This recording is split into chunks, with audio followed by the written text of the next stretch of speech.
Welcome back to the Eric Krown crypto channel, wishing you a happy daily start to this nice Thursday morning here as we get prepared for a big day. That's right, it's very likely a big day because there are higher term timeframes, many higher term timeframes closing today, namely the 5-day, which is likely going to set in some major probabilities into the charts probably over the next month, maybe a little bit more than that, month and a half, something like that. Anyways, other than that, I do want to repeat the age-old statistic, or not the age-old statistic, but the 4 to 5 month-long statistic that I've been studying now, which is that Thursday for Bitcoin has been the most down day. In other words, Thursdays has had the most downs, or it's probably mildly offensive, but you get what I'm saying. Thursday typically has the most down days. So perhaps that throws a bit of a spanner in the works, but there are major things happening in the higher term timeframes, of which we will also follow up on the short term timeframes. Well, Bitcoin got the short term timeframe correction that we were looking for. Now, game on. Anyways, other than that, I should let you know that we still have our 5-year anniversary sale going on right now. Happy anniversary, sirs and zeros. It's been absolutely beautiful. It's insane that time has gone this fast. I don't know where the hell time goes. It continues to go faster and faster the older that I get.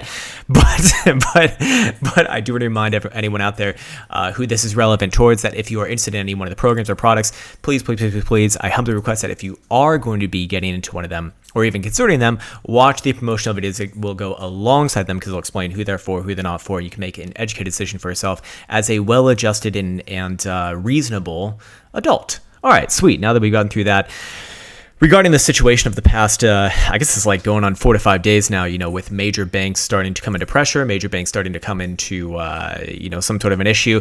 It is time to remind ourselves that, yes, indeed, as the Swiss central bank has come in and potentially saved the day, who knows, who actually fucking knows, but they said that they will support Swiss, or what is it? Credit Schweiz. Yes, that's right. Printer is coming. That's right. Printer is coming, isn't it? Or perhaps it is. Anyways, now that we've gotten that out of the way, let's get into the actual chart. So first things first, I wanted to follow up on the short-term timeframes. You were saying, hey, yesterday, coming off of Bitcoin's rejection at about 26,500, which was the top side of the Gaussian channel that we've been following for a long time over here, which is, kind of expected in the short term. Corrections down anywhere towards 23.7 to 23.8 are okay, but if Bitcoin is going to remain Bula-ish in the short, medium term, then we would expect Bitcoin to not break and hold below this magical line right here. Not theoretically, but specifically at about 23,700. Same goes for today as well.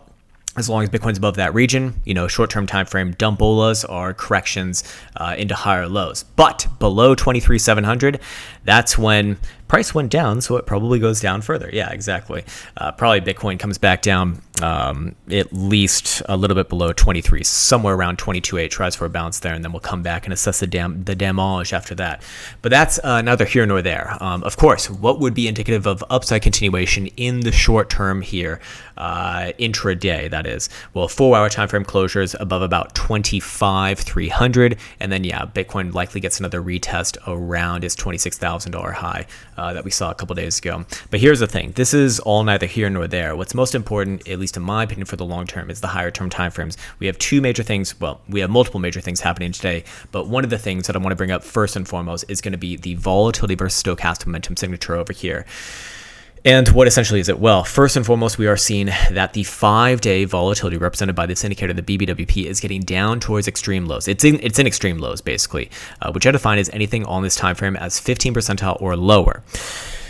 What this means is that the expansion phase that naturally and mathematically is programmed to happen after severe compression like this is likely to produce a major warning, right?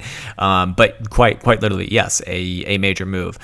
Historically speaking, we've seen about a 40% move born upon the expansion phase after compression. But here's the thing. We don't have, obviously, expansion just yet. It's still in the compression phase and probably remains within the compression phase for a little bit longer. But what happens during these compression phases, just like we saw, in the last more major one, which was like late December, does really set the major buys for the next major move, if you will. In this case, as long as it is in a compression phase, it is relevant to be looking at the 5-day stochastic oscillator as a good gauge of what is a likely probabilistic direction based off statistics. What we've seen in the past is that the direction of the stochastic oscillator has aligned with the direction of price action as volatility expands.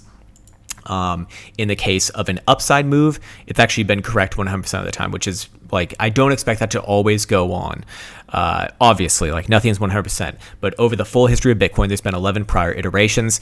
They've all, like anytime that we've seen volatility expansion alongside the 5-day stochastic oscillator pointed to the upside, there's been, well, an upside move with an average return of about 43% standard deviation, 10%, giving us a range between about 33 all the way up to 53 over the course of the next 33 days. About 10 to 11 days standard deviation right there as well. So, 3 weeks all the way up to like a month and a half, like 6-7 weeks, something like that.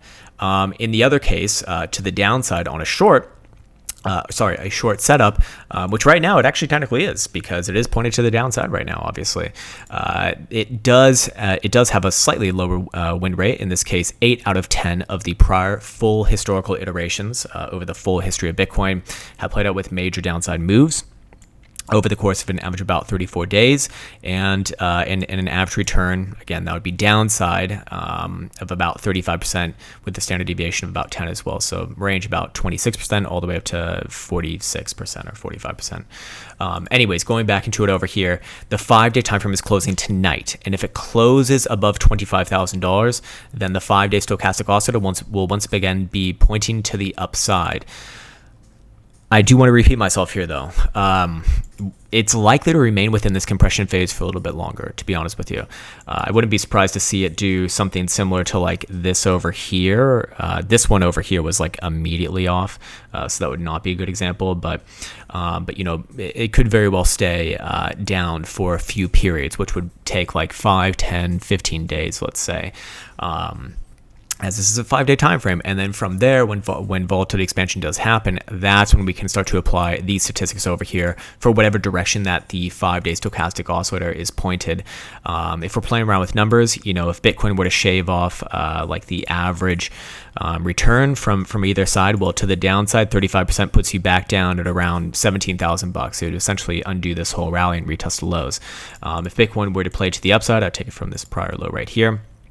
And I'd take it from the actual, there we go.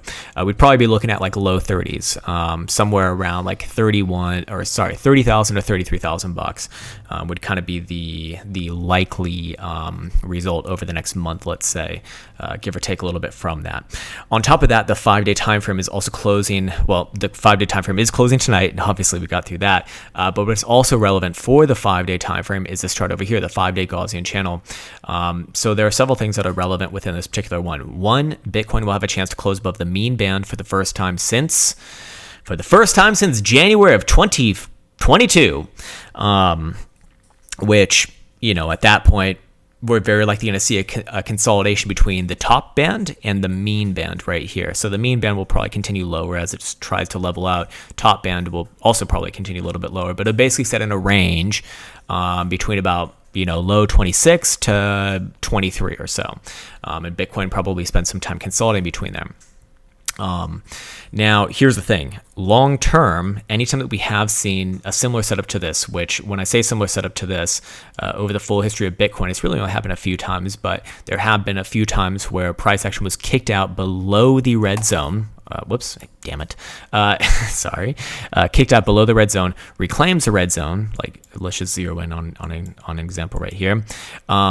Tests the mean band and obviously spend some time consolidating between this region right here. Tests the mean band, close above the mean band, gets free ride to the top side of the mean band, and in many cases, or in all previous cases, it is busted on through to new highs on that rally. In many cases, even made new all-time highs just in general. Let's go over to this example right here. Yeah, there's one more over here. There's 1, 2, 3, working on number 5. In one example, it did not make new highs. That was in 2019. But, playing out of sideways consolidation for a while as volatility continues to mature through its compression phase and look maybe not like as crazy as this, but something like similar to this perhaps, that would start to look pretty damn good for the boo laws. Of course, full-on breakout mode, I suppose, on the higher term timeframes would start to be confirmed above the top side of the band, which is coming down kind of hard now. Let's just say like low 26s. At that point, very likely looking at low 30s. in the coming periods. But until then, I guess the next best thing that could be happening in the short term would be one closing above about 23.5 for especially 24 for the lower term timeframes, and consolidating around these regions.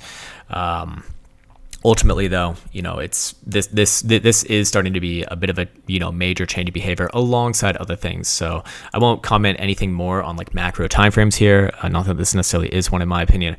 I let my thoughts be known on that on the Sunday videos, which you can find in the long-term analysis playlist. But ultimately, do be aware that still everything that I've been looking at does suggest that there's a higher probability of of the low being in than not. Doesn't mean that Bitcoin can't come back down at some point, but $15,500 is the low, is what that would suggest from a statistical perspective. Anyways, I think we've gone through just about everything on this particular video that I wanted to get out for today's big closure. We'll follow up on what the result is tomorrow. I forgot to mention, however, that you can actually get the Jewel Light for free if you follow the directions over here where my cursor is currently pointed towards. There's also be there will also be directions in the link in the description below. Yes, and if you have any questions about it, they'll very likely be answered right there. And if you need any assistance, then either message support at crowntrading.net or Bybit support, and they'll figure it out. But yeah, I think it's a good place for me to be leaving off. With that said, take care, much love, and see you hopefully soon.